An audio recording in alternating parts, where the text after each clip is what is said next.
Nosso quadro Direito e Cidadania de hoje, participação do nosso parceiro aqui, o Rogério Magalhães, advogado, vai comentar conosco hoje e dar alguns exemplos que eu deixo para ele falar, porque são tão fúteis, mas tão fúteis, que faz a gente rir antes de acreditar. É isso aí.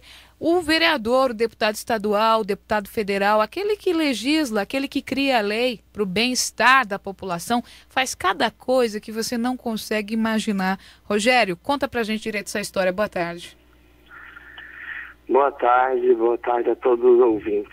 Na verdade, hoje eu gostaria de chamar a atenção da população brasileira em geral para a atuação de seus parlamentares, né? Muito se fala em parlamentares corruptos, em parlamentares faltosos, e hoje também quero comentar daqueles parlamentares que apresentam projetos de leis absurdos, fúteis, mas na verdade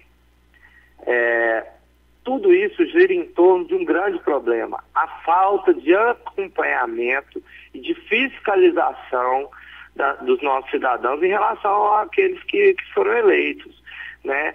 Nós não temos a cultura, como existe em outros países, de acompanhar a atuação dos parlamentares, saber o que eles andam fazendo, ir até as câmaras legislativas, as assembleias legislativas, para assistir às sessões que são públicas e de livre acesso de votação. Então, tudo isso gera um ambiente propício ao desmando, à falta de credibilidade, à falta de eficiência, à corrupção e à falta, né, que é o que acontece em muitas câmaras legislativas de todos os níveis, tanto municipais, estaduais e federais, né? Então, hoje eu queria chamar a atenção para esse tipo de atuação. Existe um caso, por exemplo, de um vereador que ele apresentou um projeto de lei, né? O vereador Osias Zizi, do PRB, lá de Vila Velha, o Espírito Santo, apresentou um projeto de lei na qual ele quer proibir as noivas de se casarem sem calcinha, né? Ele se baseou em um caso que ocorreu em Alagoas, de um sacerdote que não sei como verificou isso e proibiu a noiva de casar, né? E também em uma notícia, que inclusive foi uma notícia falsa que saiu na internet, de um caso parecido, né?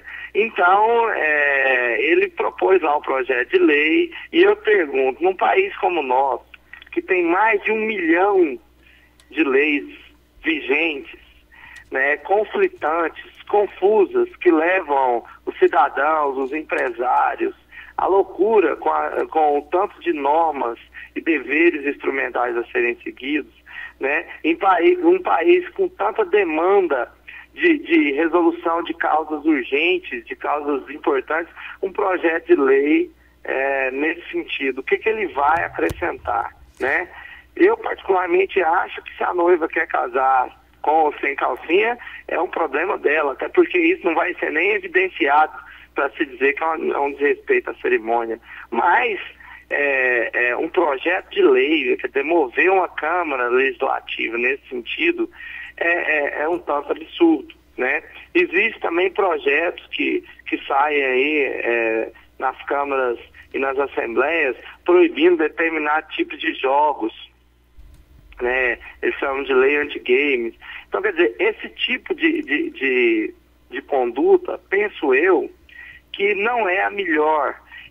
Nós temos que nos preocupar com disciplinar os principais focos de necessidade da sociedade brasileira e não ficar aí descendo a detalhes irrisórios e até mesmo sem nenhum tipo de importância visceral para movimentar uma Câmara Legislativa.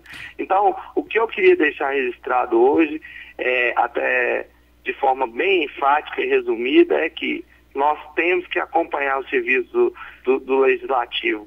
Infelizmente, no Brasil, a TV Senado e a TV Câmara não são abertas. Eu sempre me pergunto por quê. Elas deveriam ser abertas para que todo cidadão pudesse sentar ali na hora do almoço, na hora da janta, ao invés de ficar assistindo, às vezes, programas que não trazem nenhum benefício e assistir como que é o tipo de atuação que os seus representantes estão fazendo. Rogério, infelizmente nosso tempo estourou, mas eu queria, semana que vem, independente do tema que você, que for escolhido aqui para você conversar com a gente, que você trouxesse mais alguns desses exemplos absurdos para a gente citar aqui na programação. Tá, joia, combinado. Vamos falar sobre isso e sobre a produtividade dos nossos parlamentares, que tem dados, assim, alarmantes. É bom lembrar que esse ano é ano de eleição, eleição municipal para vereador e prefeito, então fica aí a dica, votar num vereador que propõe a noiva não poder casar sem calcinha. Isso é um problema dela, até porque eu fico me perguntando quem é que vai fiscalizar isso. Exatamente. Imagina a fiscalização desse tipo de lei ofende o noivo. Pois é.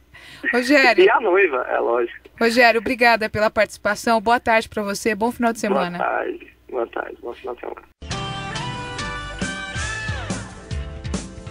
Direito e Cidadania.